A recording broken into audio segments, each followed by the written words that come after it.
Guys, welcome back to the channel. तो आज के इस वीडियो में हम एक कॉम्प्लेक्स प्रॉब्लम को सॉल्व करने वाले हैं।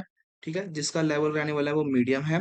ओके, एंड इस प्रॉब्लम का नाम है मेमोराइज क्वेश्चन नंबर 2623।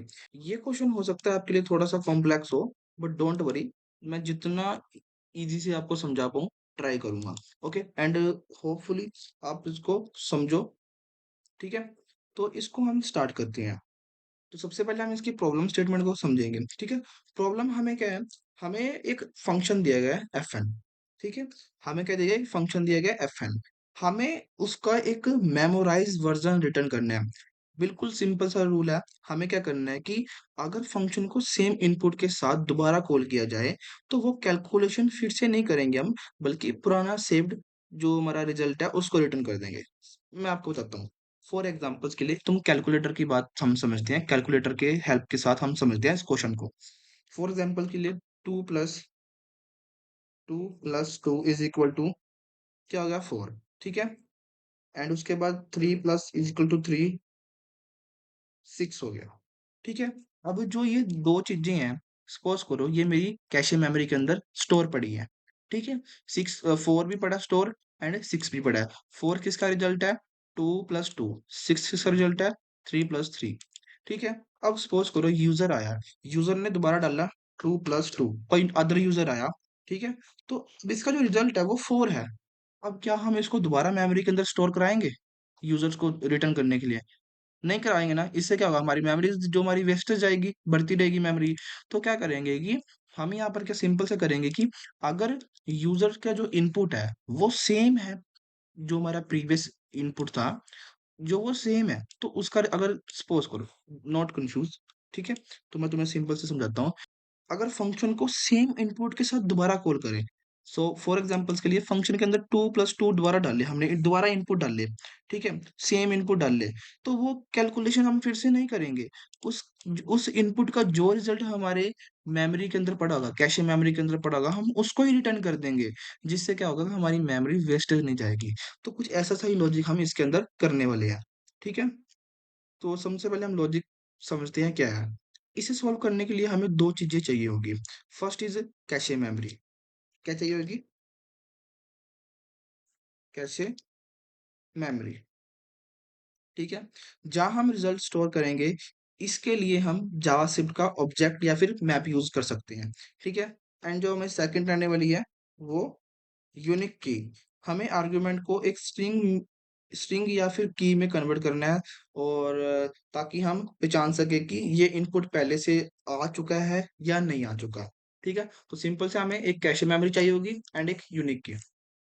ओके, तो इसको हम स्टार्ट करते हैं। ठीक है, यहाँ हम मैप का यूज करने वाले हैं क्योंकि ये एक फास्टर होता है और की वैल्यू पेयर्स के लिए बेस्ट है। ठीक है, तो सिंपल से हमारे पास फंक्शन लिखा है ऑलरेडी। हम लिखेंगे कॉन्स्ट, एक कैशे बना रहे हैं, जो कि क्लोजर का यूज कर रहा है यहाँ पर। कैशे न्यू डॉट, ठीक है, एक रिटर्न फंक्शन में बनाएंगे एंड इसके अंदर हम आर्च लेंगे।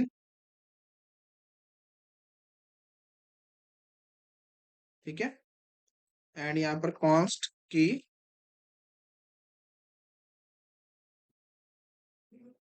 Jason, Jason dot string five, string five. इसके अंदर हम क्या करेंगे, अपने आर्क्स को लेके आएंगे। ठीक है, उसके बाद हम चेक करेंगे स्टेप 3 में कि ये की पहले से अपनी कैशे मेमोरी के अंदर एग्जिस्ट करती है नहीं। If my cache, cache dot की, कैशे डॉट की सॉरी कैशे डॉट हैज आएगा यहाँ पर, कैशे डॉट की हैज। ठीक है, अगर ये है तो रिटर्न कर दो कैशे डॉट गेट, जो वो की है ये। ठीक है, गेट का मतलब होता है रिटर्न करना। पुराना रिजल्ट हम यहाँ पर रिटर्न कर रहे हैं। ओके, उसके बाद अगर हमें नहीं मिली, मतलब कि अगर वो की हमें नहीं मिली, तो कैलकुलेट करो और कैशे में उसको सेव कर दो। Const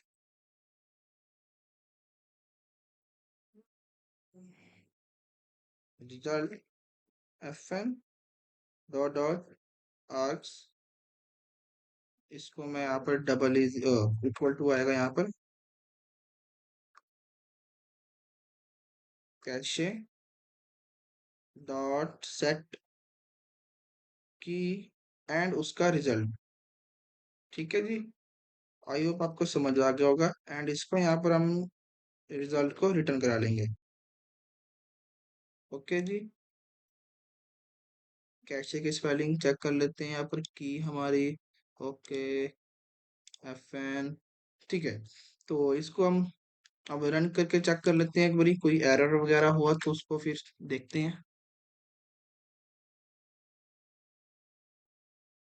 okay, new dot map, map is not defined. तो यहाँ पर जो एरर आया है, इसको अभी के लिए हम यहाँ पर कैपिटल एम आएगा, सो दैट इसको स्टार्ट करते हैं।